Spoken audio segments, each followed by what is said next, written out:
मैं कई बार सोचता हूं कि ज़ेन फकीरों को अष्टावक्र के सूत्रों की तरफ ध्यान क्यों नहीं गया। शायद सिर्फ इसलिए कि अष्टावक्र के सूत्र बुद्ध से संबंधित नहीं।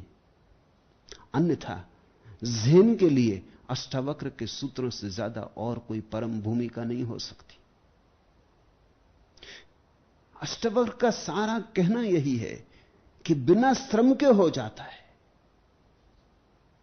बिना चेष्टा के हो जाता है, क्योंकि बात सिर्फ बोध की है, चेष्टा की है नहीं। कुछ करना नहीं है, जैसा है वैसा जानना है। करने की बात ही फिजूल है।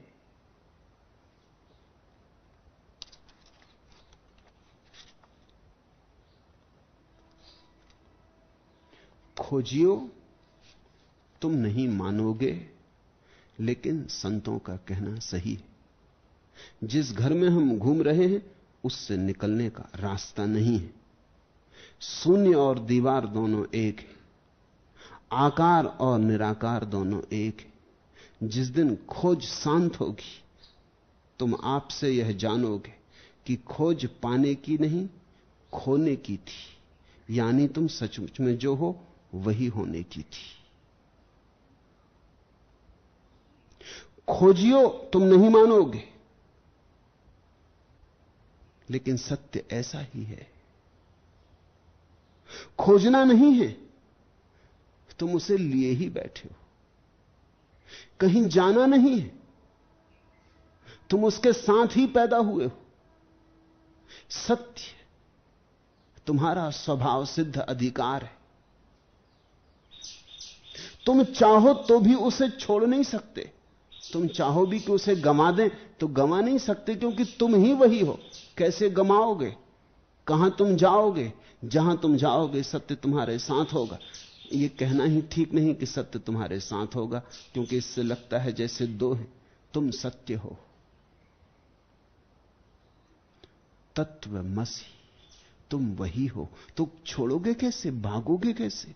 बचोगे कैसे? चले जाओ गहनतम नरक में, अंधकार से अंधकार में, क्या फर्क पड़ेगा? तुम ही रहोगे। भटको खूब, भूल जाओ बिल्कुल अपने को। तुम्हारे भूलने से कुछ भी अंतर ना पड़ेगा। तुम ही रहोगे।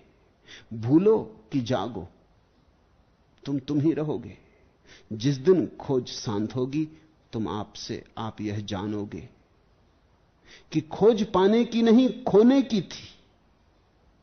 यानी तुम सचमुच में जो हो वही होने की थी। इसलिए अष्टावक्र कह पाते हैं, सुखेन एव उपसाम्यति, बड़े सुखपूर्वक घट जाती क्रांति। पत्ता भी नहीं हिलता और घट जाती क्रांति। श्वास भी नहीं बदलनी पड़ती,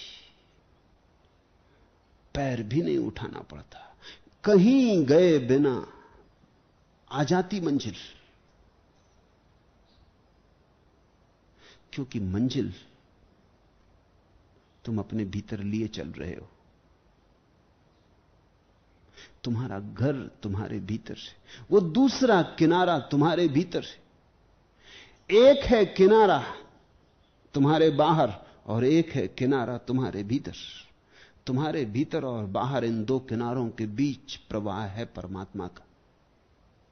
जब तुम बाहर की तरफ देखने में बिल्कुल बंध जाते हो तो एक किनारा ही रह जाता हाथ में। तब सब अन्य मालूम होते, सब भिन्न मालूम होते। जब तुम दूसरे किनारे से परिचित हो जाते हो तब सभी अनन्य मालूम होते। तब कोई भी भिन्न नहीं मालूम होता, सभी अभिन्न मालूम होते।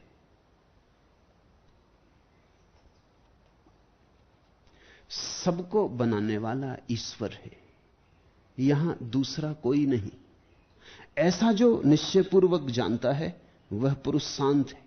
उसकी सब आशाएं जड़ से नष्ट हो गई और वह कहीं भी आसक्त नहीं होता।